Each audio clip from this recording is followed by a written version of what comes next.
Hello friends, welcome back to our channel. कैसे हो आप सब? आई होप आप सब अच्छे होंगे और आप सबकी पढ़ाई भी अच्छे चल रही होगी। तो प्यारे विद्यार्थियों, कक्षा 7 सामाजिक विज्ञान की सीरीज में आपकी नई पाठ्य पुस्तक के अनुसार अध्याय 1 भारत की भौगोलिक विविधता के पाठ के भीतर दिए गए सभी प्रश्नों को मैंने बहुत अच्छे से सॉल्व करवा दिया था। आज की इस क्लास में हम पाठ के पीछे जो अभ्यास के महत्वपूर्ण प्रश्न दिए गए हैं, उन सभी प्रश्नों को हम आज की क्लास के अंदर डिस्कस करेंगे। देखो, पहले क्या होता था, केवल पाठ के पीछे ही प्रश्न दिए गए होते थे, लेकिन अब जब से आपकी नई किताबें आना शुरू हुई है, तो अब पाठ के भीतर भी प्रश्न होते हैं और पाठ के पीछे भी होते हैं। तो पाठ के भीतर जो अलग अलग पेज नंबर पर प्रश्न पूछे गए थे, उनको हमने पिछली क्लास में सॉल्व करवा दिया था। वो क्लासेस आपको चैनल के ऊपर मिल जाएगी। इस क्लास में हम पाठ के पीछे जो अभ्यास के प्रश्न दिए गए हैं, उनके उत्तर को डिस्कस करेंगे। तो चलिए, बिना किसी देरी के क्लास को अब हम शुरू करते हैं। देखें यहां पर पहला प्रश्न आप सभी के सामने दिया हुआ है और वो प्रश्न है कि आपकी राय में भारत की दो महत्वपूर्ण भौगोलिक विशेषताएं क्या है? आपके विचार में वे क्यों महत्वपूर्ण है? प्रश्न क्या कह रहा है? आपकी राय में भारत की दो महत्वपूर्ण भौगोलिक विशेषताएं कौन कौन सी है और आपके विचार में ये महत्वपूर्ण क्यों है? तो यहां पर एक प्रश्न के अंदर दो प्रश्न शामिल हैं। पहले तो दो महत्वपूर्ण भौगोलिक विशेषता कौन कौन सी है और फिर वे महत्वपूर्ण क्यों हैं। तो देखिए, यहां पर हम उत्तर को जानते हैं कि मेरी राय में भारत की दो सबसे महत्वपूर्ण भौगोलिक विशेषताएं, वो एक है हिमालय पर्वत श्रृंखला और दूसरी है आपका प्रायद्वीपीय पठार। अब सबसे पहले की बात करते हैं, वो है हिमालय पर्वत श्रृंखला। तो देखो, बात करें हम हिमालय पर्वत श्रृंखला की, तो हम सब बहुत अच्छे से जानते हैं कि भारत के उत्तर में एक विशाल प्राकृतिक दीवार की तरह हिमालय पर्वत श्रृंखला स्थित है। ये जो हिमालय पर्वत श्रृंखला है, ये न केवल उत्तर से आने वाली ठंडी हवाओं को रोककर भारत की जलवायु को खुशनुमा बनाती है, बल्कि साथ ही साथ गंगा, यमुना और सिंधु जैसी जो 12 मासी नदियां हैं, जो 12 महीने बहती रहती है, इन नदियों का स्रोत भी है। तो हिमालय क्यों महत्वपूर्ण है?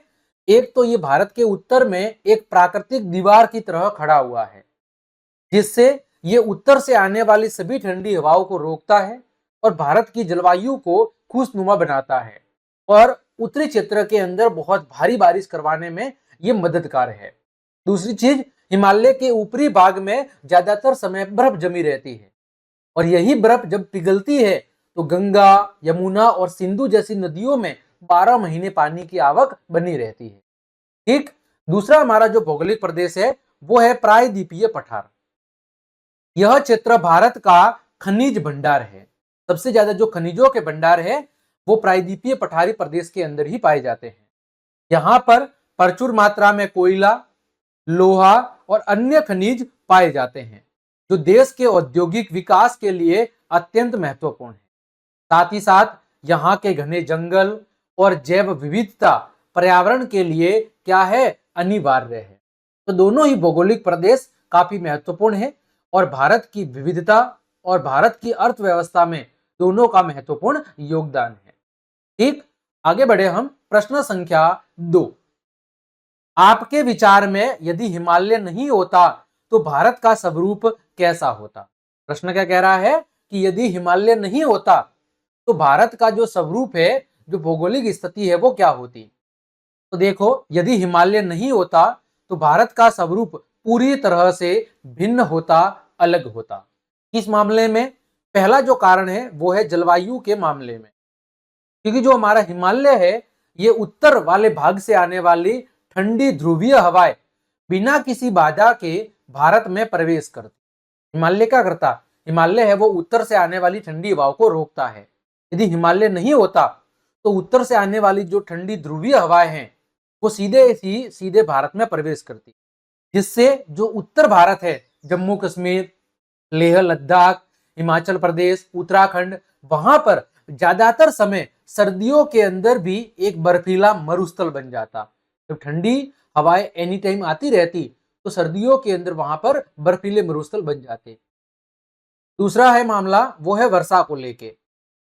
तो मानसूनी हवाएं, यदि हिमालय नहीं होता तो मानसूनी हवाएं बिना टकराए ही आगे निकल जाती, जिससे मैदानी इलाकों में पर्याप्त वर्षा नहीं होती और यह क्षेत्र बिल्कुल कैसा रह जाता, यह क्षेत्र बिल्कुल सूखा रह जाता है ना। क्योंकि जो मानसूनी हवाएं है वो हिमालय से टकराती है और जो हमारा उत्तर का विशाल मैदान है वहां पर क्या करती है, बहुत भारी बारिश करती है। यदि हिमालय नहीं होता तो जो मानसूनी पवनें हैं वो ऐसे ही के ऐसे आगे बढ़ जाती आपके चाइना की तरफ, तो भारत के उत्तरी मैदान में फिर बारिश नहीं हो पाती और वो सूखा एरिया रह जाता। फिर बात करें नदियों की, तो गंगा और सिंधु जैसी विशाल नदियां अस्तित्व में नहीं होती। यदि हिमालय ही नहीं होता तो गंगा सिंधु जैसी जो नदियां है वो हमें देखने को नहीं मिलती, क्योंकि उन्हें हिमालय के हिम नदियों से पानी नहीं मिलता। क्योंकि जो आपकी गंगा और सिंधु नदी है इन्हें कहां से पानी मिलता है, हिमालय के अंदर जो बर्फ के बड़े बड़े ग्लेशियर्स हैं वहां से इन्हें 12 महीने पानी मिलता रहता है। यदि हिमालय ही नहीं होता तो गंगा और सिंधु नदी ही नहीं होती, या फिर इन्हें वर्ष भर जो पानी मिलता है वो मिल नहीं पाता। और इस वजह से नदियों के किनारे जो बड़े बड़े आधुनिक शहर है या औद्योगिक शहर है वो भी नहीं बसते, और उत्तर के विशाल मैदान वो इतना कृषि और जनसंख्या से संपन्न भी नहीं होता। ठीक है, तो यदि हिमालय नहीं होता तो भारत की जलवायु कुछ अलग होती, वर्षा की स्थिति कुछ अलग होती और नदियों की स्थिति भी कुछ अलग होती। आगे बात करें हम, ये देखो जो यहाँ पर मैंने चित्र समझाया है, सबसे पहली स्थिति क्या समझाई थी कि यदि हिमालय नहीं होता, यदि हिमालय नहीं होता तो देखो उत्तर की तरफ से आने वाली जो ठंडी ध्रुवीय हवा है वो सीधे ही सीधे कहां प्रवेश करती, वो सीधे के सीधे भारत में प्रवेश करती। इससे क्या होता, यहाँ पर जो ऊपर वाला भाग है यहाँ पर कौन सा मरुस्थल बन जाता, यहाँ पर बर्फ का मरुस्थल, कौन सा मरुस्थल बन जाता, आपका बर्फ का मरुस्थल बन जाता। कौन सा मरुस्थल बनता, बर्फ का मरुस्थल यहाँ पर बन जाता और ज्यादातर समय बर्फ ही यहाँ पर जमी रहती।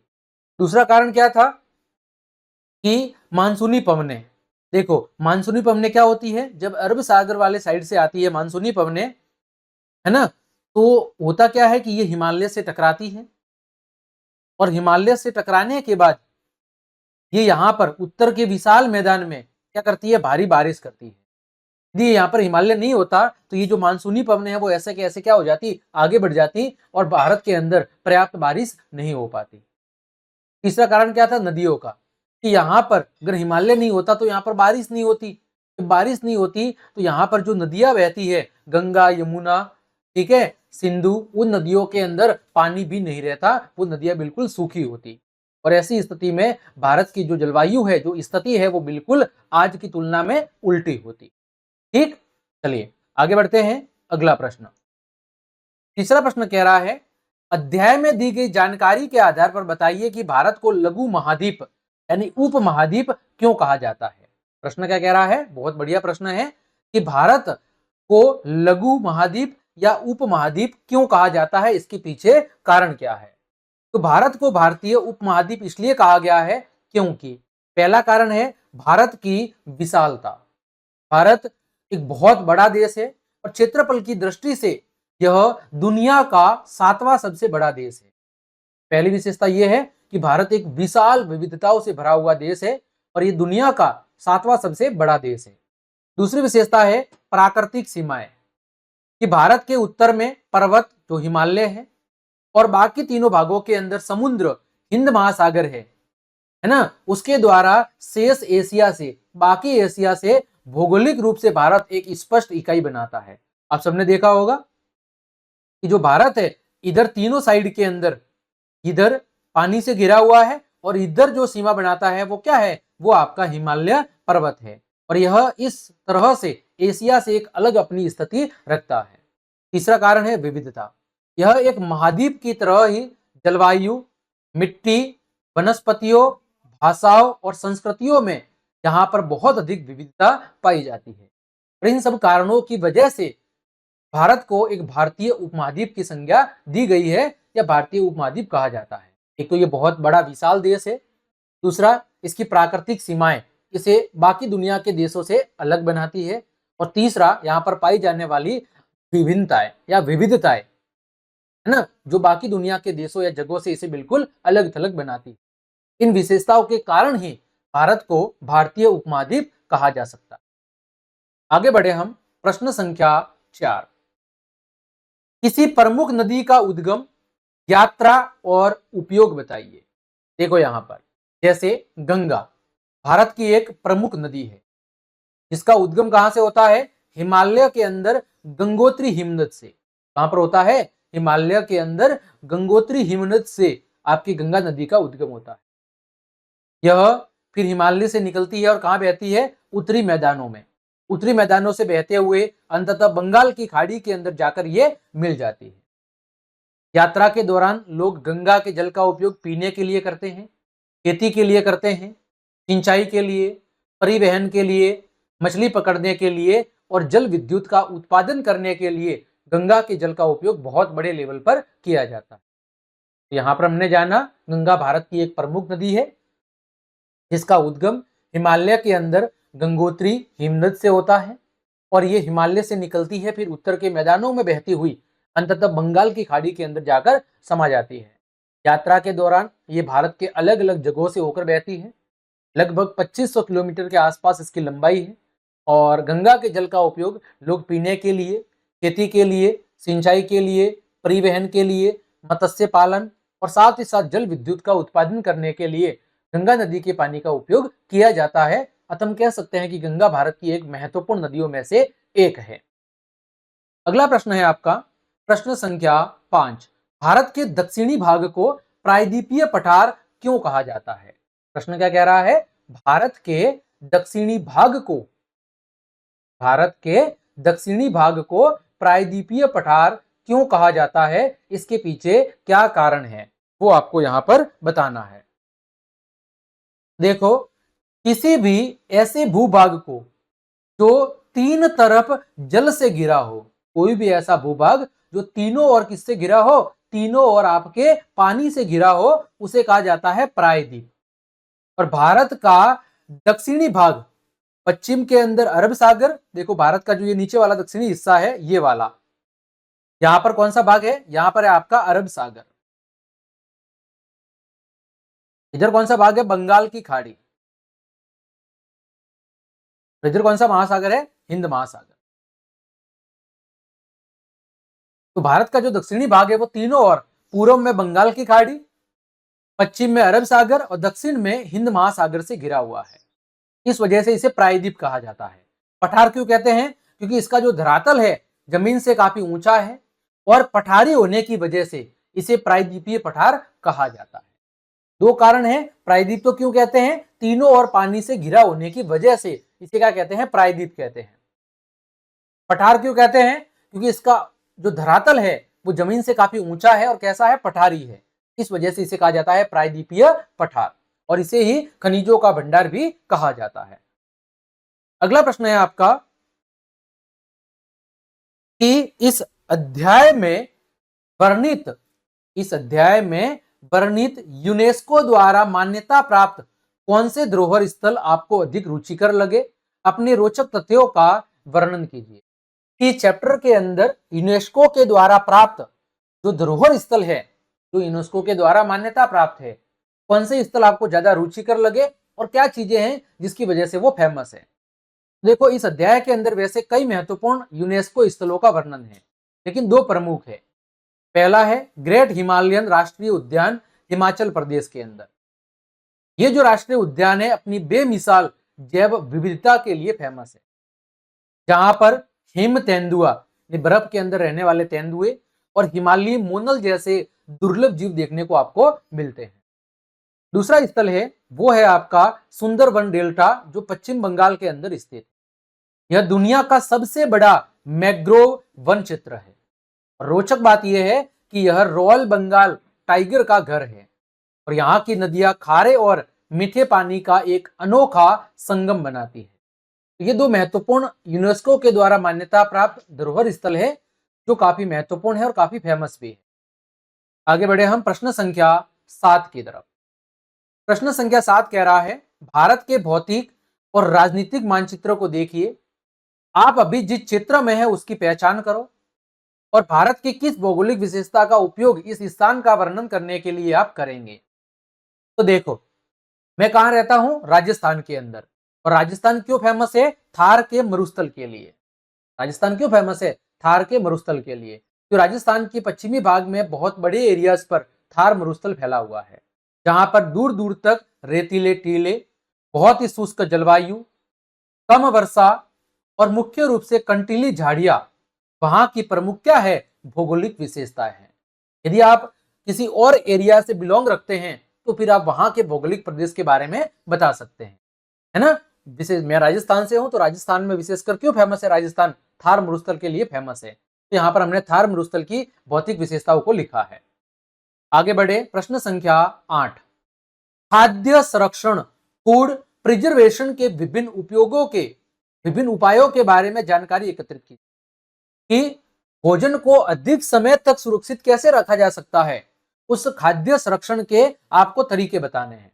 पहला तरीका है सुखाकर, जैसे गर्मियों में मेथी, सांगरी और पापड़ को धूप में सुखाकर साल भर के लिए सुरक्षित रखा जा सकता है। सांगरी क्या होती है, जो खेजड़ी की फलियां होती है, जो खेजड़ी की सूखी फलियां होती है ना, उन्हें कहा जाता है सांगरी, है ना। तो गर्मियों में मेथी, सांगरी और पापड़ को यदि हम धूप में सुखा दें तो वो साल भर के लिए सुरक्षित रह सकते हैं। दूसरा है अचार बनाना, तेल, नमक और मसालों का उपयोग करके फलों और सब्जियों जैसे आम, नींबू, मिर्च को हम अचार बनाकर उन्हें लंबे समय तक क्या कर सकते हैं, संरक्षित कर सकते हैं, सुरक्षित रख सकते हैं। अगला है किण्वन द्वारा।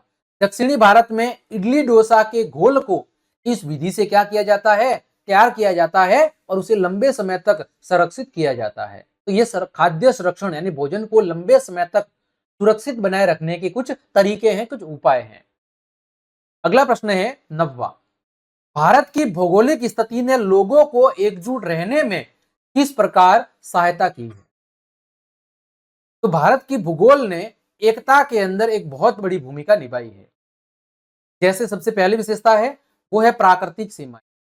भारत के उत्तर में हिमालय और 3 और समुद्र ने भारत को एक भौगोलिक पहचान दी है, जिससे यहां रहने वाले लोगों में एक देश की भावना क्या हुई है, विकसित हुई है।